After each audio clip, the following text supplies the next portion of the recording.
আসসালামু আলাইকুম রহমতুল্লাহি অবরকাতুহু। সম্মানিত দর্শক, ইরান এবং ইসরায়েলের যে যুদ্ধ কোন দিকে মোড় নিচ্ছে এবং শেষ পরিণতি কী হবে আমরা এখন পর্যন্ত বলতে পারছি না। ইসরায়েল পুরো পরিস্থিতি নিজে নিয়ন্ত্রণ করতে পারছে না। আমেরিকার যে সকল গুরুত্বপূর্ণ সামরিক যাকে বলা হয় ম্যাগাজিন রয়েছে, বুলেটিন রয়েছে এবং যে সকল মিলিটারি থিঙ্ক ট্যাঙ্ক রয়েছে, তারা ইতিমধ্যে খোলামেলা যে বক্তব্য দিয়েছেন তাতে স্পষ্ট যে আর মাত্র সপ্তাহখানেক ইসরায়েল তাদের যুদ্ধ চালাতে পারবে। তাদের যে আর্মস অ্যান্ড অ্যামুনিশন রয়েছে, আকাশ প্রতিরক্ষা ব্যবস্থা রয়েছে, যুদ্ধাস্ত্র রয়েছে, গোলাবারুদ রয়েছে, এটি দিয়ে এখন যে গতিতে তারা যুদ্ধ চালাচ্ছে, এভাবে ৭ দিন তারা যুদ্ধ চালাতে পারবে।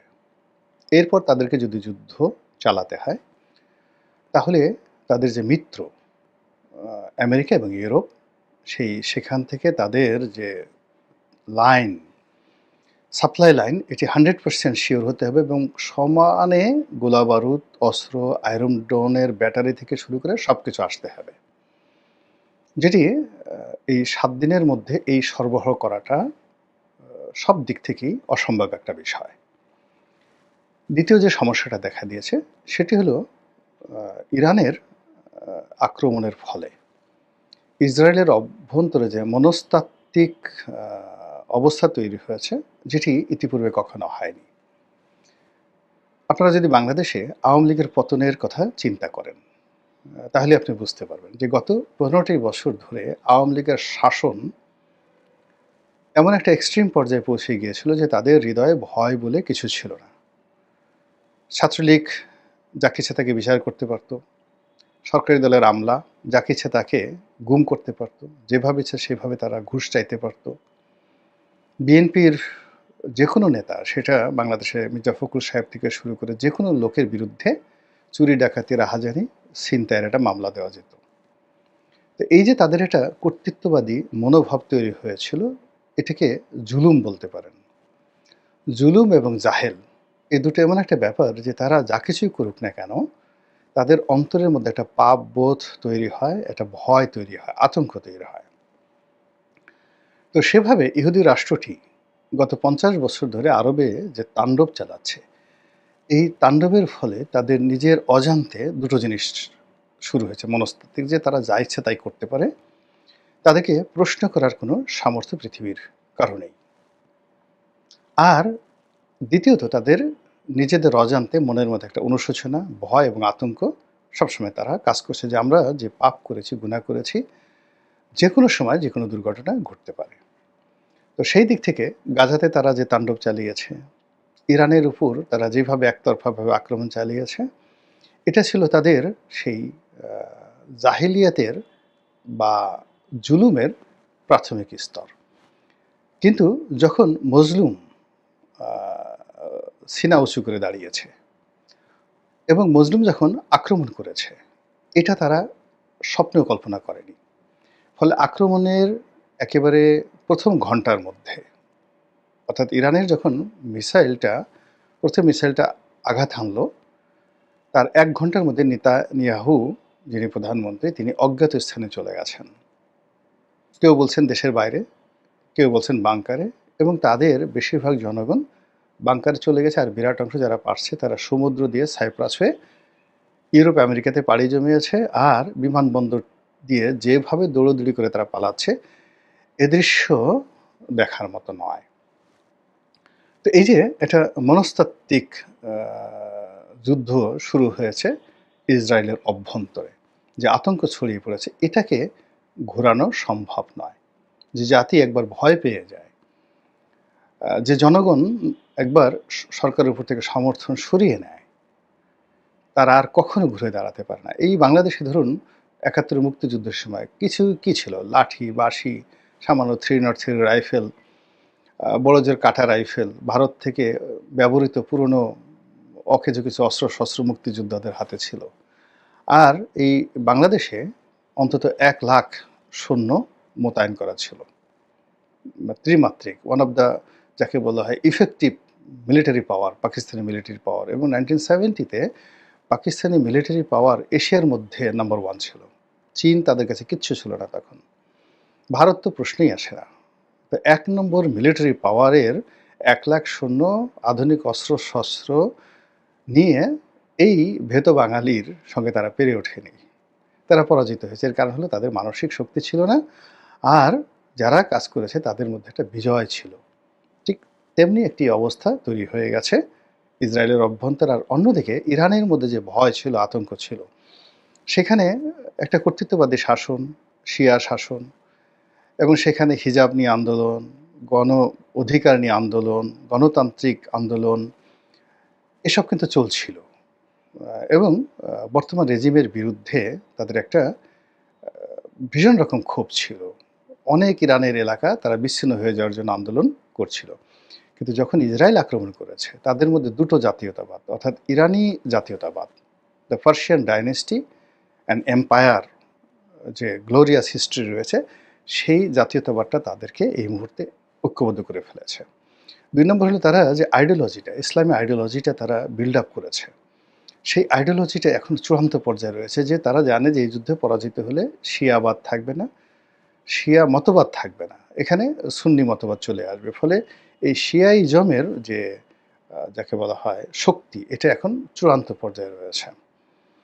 ৩ নম্বর হলো যে তাদেরকে কেন্দ্র করে যেটা রাজনৈতিক বলয় গড়ে উঠেছে, সেই রাজনৈতিক বলয়টা এখন সর্বোচ্চ শক্তিতে রয়েছে। ফলে ইরানিয়ানরা যে ভয় পেয়েছিল প্রথম ২৪ ঘন্টার মধ্যে, সেটা এখন বুমেরাং হয়ে সাহসে পরিণত হয়েছে। আর ইসরায়েলিরা যে ভয়টা পেত না, যে সাহসটা তাদের ছিল প্রথম ২৪ ঘন্টা, সেটা এখন আতঙ্কে পরিণত হয়েছে। এর ফলে কি হলো, যে এখন ইরানের জন্য যে পরিবেশ পরিস্থিতি তৈরি হয়েছে, সেই পরিবেশ পরিস্থিতি হলো তারা একা যুদ্ধ চালিয়ে যেতে পারছে। এখন পর্যন্ত তারা কারো সাহায্য চায় নাই। না রাশিয়ার, না চীনের, না হুতির, না অন্য কোনো তাদের যে সকল মিলিশিয়া বাহিনী রয়েছে, কারো সাহায্য তারা চায়নি। তারা নিজেরা যুদ্ধ করে যাচ্ছে এবং আক্রমণ শুধু বেড়েই চলছে। বোঝার চেষ্টা করুন। ২ নম্বরে যেটা হচ্ছে সেটা হলো ইসরায়েল এখন পাগলের মতো সাহায্য চাচ্ছে। আমেরিকার সাহায্য চাচ্ছে, ইউরোপের সাহায্য চাচ্ছে পাগলের মতো। এবং সেই সাহায্য শুধুমাত্র লজিস্টিক্স মানে সাপোর্টে হবে না। অর্থাৎ যদি অস্ত্র দেয়া হয়, গোলাবারুদ দেওয়া হয়, অর্থ দেওয়া হয়, প্রযুক্তি দেওয়া হয়, হবে না। সৈন্য দিলেও হবে না। এখানে সরাসরি আমেরিকাকে এবং ইউরোপকে ইসরায়েলের বিরুদ্ধে যুদ্ধ ঘোষণা করে তাদেরকে এখানে সৈন্য সমাবেশ ঘটাতে হবে, জাস্ট লাইক ইরাককে তারা যেভাবে ধ্বংস করেছিল। এখন ইরাককে ধ্বংস করার জন্য ওই সময়টিতে ইরানের সাপোর্ট ছিল, আমেরিকার। তারপর কুয়েতের সাপোর্ট ছিল, জর্ডানের সাপোর্ট ছিল, কাতারের সাপোর্ট ছিল, আর সৌদি আরবের তো একেবারে যাকে বলা হয়, সৌদি আরব তাদের রাজভাণ্ডার খালি করে দিয়েছিল। এর কারণে তাদের ভয় হলো সাদ্দাম যে কোনো সময় সৌদি আরব দখল করে নিতে পারে। কিন্তু এইবারের যে পরিস্থিতি সম্পূর্ণ উল্টো।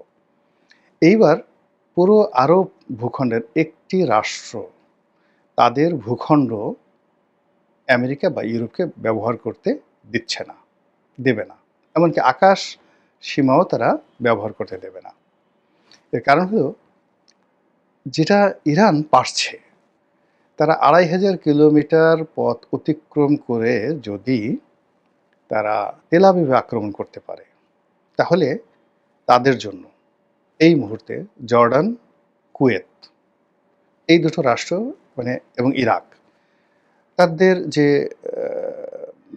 মানে ইরানিয়ান যে রেভলিউশনারি গার্ড রয়েছে, সেটা দিয়ে স্থল যুদ্ধ করার জন্য এই দুটো রাষ্ট্র দখল করতে তাদের ২৪ ঘন্টা লাগবে। ৩টা রাষ্ট্র, অর্থাৎ কুয়েত, জর্ডান,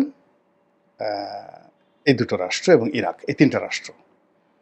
এবং ইরাকের জনগণ এবং এই দেশের জনগণ ১০ পায়ে দাঁড়িয়ে আছে। এবং সেখান থেকে যদি সৈন্য সমাবেশ করে, ইরাক যদি মানে ইরান যদি সৈন্য সমাবেশ করে এবং তার স্থল যুদ্ধের জন্য যদি এগিয়ে আসে, তার সাথে যদি এই দেশের জনগণ থাকে এবং তারা সরাসরি যদি সীমান্তে পৌঁছে যায়, তো এদিকে যাকে বলা হয় জর্ডান সীমান্ত যদি তারা পৌঁছে যায়, তাহলে অন্যদিকে যে সিরিয়ার সীমান্ত রয়েছে, যে সিরিয়ার সীমান্তে তারা যেকোনো সময় যেকোনো ঘটনা ঘটাতে পারে। এখন পর্যন্ত তাদের সেখানে যে মিলিশিয়া বাহিনী রয়েছে তার সঙ্গে, সঙ্গে আ রাশিয়ার নেভাল ফোর্স সেখানে রয়েছে। অন্যদিকে তারা যে আ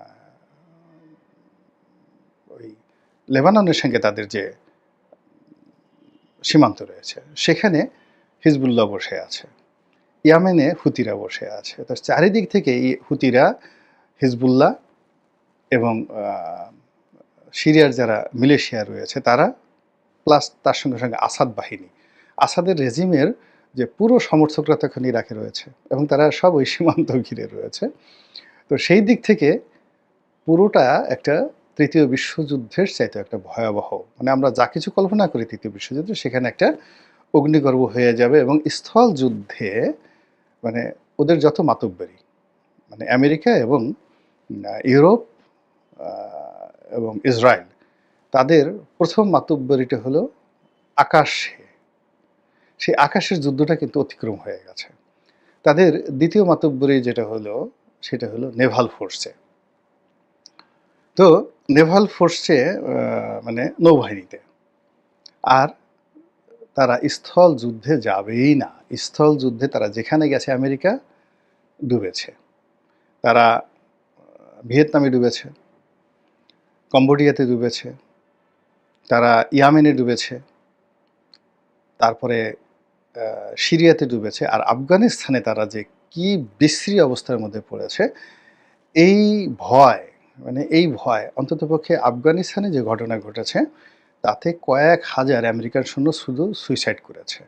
মানে আফগানিস্তান থেকে যাওয়ার পরেও তাদের ট্রমাটা দূর হয়নি। তারা আমেরিকাতে গিয়ে সুইসাইড করেছে। বোঝার চেষ্টা করেন। ফলে আমেরিকার কোনো সৈন্যবাহিনী, সেটা সিনেটের যদি ২ পক্ষ অর্থাৎ রিপাবলিকান এবং ডেমোক্র্যাট তারা সম্মিলিতভাবে চেষ্টা করে, সেখানে আমেরিকার সৈন্যদের মধ্যে যে বিদ্রোহ চলে আসবে। তারা মানে ইরানে স্থল যুদ্ধ করার জন্য আসবে না। তারা বড়জোর মানে তাদের নেভাল ফোর্সকে তারা কাজে লাগাতে পারে। বড়জোর তারা সেখানে বিমান বাহিনীকে কাজে লাগাতে পারে। তো এই যে একটা অবস্থা, সেই অবস্থার মধ্যে ইউরোপ এবং আমেরিকার শহরে, শহরে এই যুদ্ধে না জড়ানোর জন্য বিক্ষোভ শুরু হয়ে গেছে। আর অন্যদিকে রাশিয়া এবং চীন যে ভাষায় কথা বলছে, ইরান যে ভাষায় কথা বলছে এবং যুদ্ধের যে গতি প্রকৃতি এগুচ্ছে, সেখানে যদি অলৌকিকভাবে কোনো কিছু ইসরায়েলের পক্ষে না ঘটে এবং অলৌকিক কোনো কিছু যদি আমেরিকার ক্ষেত্রে না ঘটে, ডোনাল্ড ট্রাম্প চেষ্টা করলেও তিনি সিদ্ধান্ত দিতে পারবেন না। তিনি যে কথা বলছেন, আমাদের ডক্টর ইউনূসের মতো কথা বলছেন। অর্থাৎ জুন থেকে মানে ডিসেম্বর থেকে জুনের মধ্যে যেকোনো সময় নির্বাচন হতে পারে, আবার নাও হতে পারে। এখন এখানে তিনি বলছেন যে ইরানের ব্যাপারে আমি কোনো সিদ্ধান্ত নেব না, আবার নেব। তারপরে আমার সিদ্ধান্ত আরও ১৫ দিন পরে আমি জানাবো। কিন্তু এই ১৫ দিনে তো যা হবার তা হয়ে গেছে এবং এই ১৫ দিন যদি যুদ্ধ করে এইভাবে, ইসরায়েলের যে কী অবস্থা আপনি কল্পনাই করতে পারবেন না। সর্বনাশ হয়ে যাবে। তো সেই দিক থেকে আজকের দিন পর্যন্ত যুদ্ধের যে গতি প্রকৃতি, তাতে মনে হচ্ছে যে ইরানের দিকে আল্লাহ মুখ ফিরিয়েছেন। মুসলমানদের দীর্ঘদিনের যে ক্রোধ, বারবার আসমানের দিকে আকুতি এবং অসহায়ত্ব, এটি সম্ভবত দূর হতে চলেছে এবং ইরান নিশ্চিত বিজয়ের দিকে এগুচ্ছে।